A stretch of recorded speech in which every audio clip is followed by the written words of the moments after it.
अष्टभुज काली मैया शेरा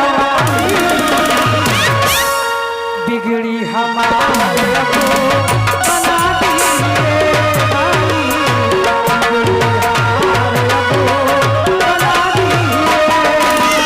अष्टभुज काली मैया शेरा वाली अष्टभुज काली मैया शेरा वाली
शारदे भवानी माँ विंध्यवासिनी माता माँ अष्टभुजी माता दया करी जिंदगी में जो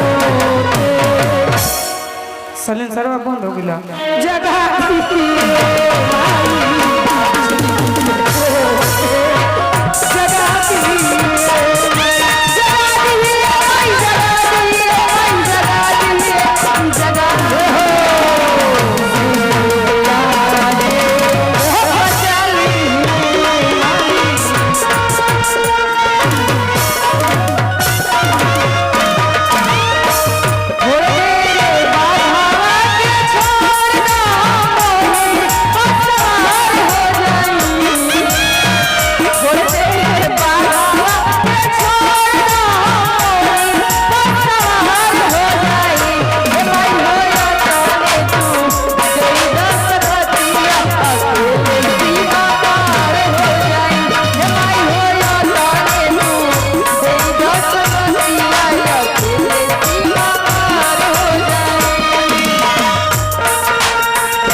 हो गया।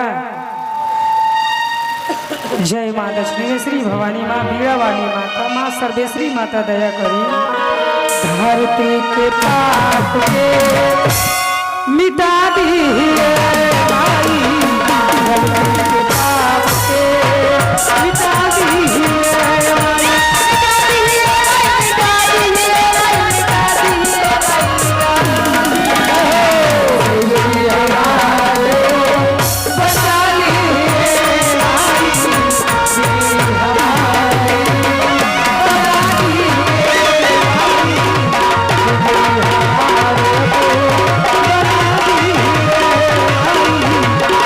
सृष्टि पे आके सजा दी हे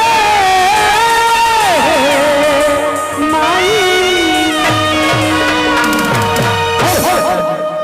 तो आइए दोस्तों भी आप अगर लगातार ऐसा जनरेटर मिल जाए, जनरेटर मास्टर सागरा का अपना दूसरा जनरेटर चालू कीजिए। सिंगल जनरेटर स्टार्ट का करे और यहाँ दीजिए तार। और आइए दोस्तों भी आप हमारे आए हैं तमाम मतकारा करकरा फनकरा से सुनते जो शानदार दही बंदा लेकर आई थी। हमार वोल्टेज बर्दाश्त हुई महाराज कम बटे वोल्टेज ही महाराज कहेंगे। बारात में जो भी लोग आए हैं डीजे चालू हो चुका है। आप लोग खाना खाने के लिए भी हम मालिक के पंडाल के अंदर प्रस्थान कर जाए। बारात में जो भी लोग आए हैं आप लोग खाना खाने के लिए बिटिया मालिक के दरवाजे पे चले जाओ। और आइए दोस्तों हम शुभ काम करने से पहले दोस्तों देवी देवताओं को अच्छी तरह से घुराया जाता है, इसलिए पूरे फिर मैं अपनी कंपनी मालकी से आग्रह करूंगा कि एक और इसी तरह का भक्ति गीत हो। और इसके बाद जो भी हमारा रंगारंग कार्यक्रम होगा दोस्तों आप लोगों के बीच में रखा जाएगा एक और देवी वंदना के बाद। चले कंपनी मालकी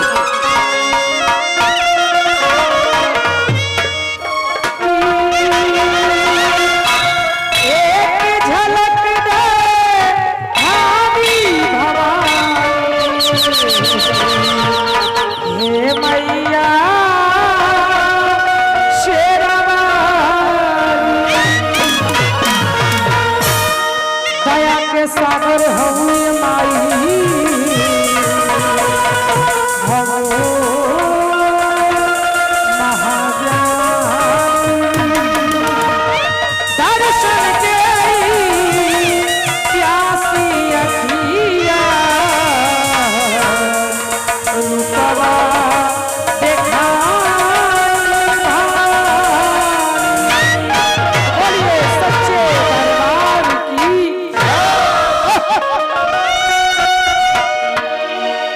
उजरे उजरे खाली बोल बा पियर नहीं खे को बस भले बुता जा वो से का जनरेटर बैठ जा वो से रहुआ का मतलब जाए दी ना ना वैसा काम ना होके चाहिए।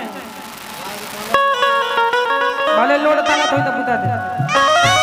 अष्टभुजा काली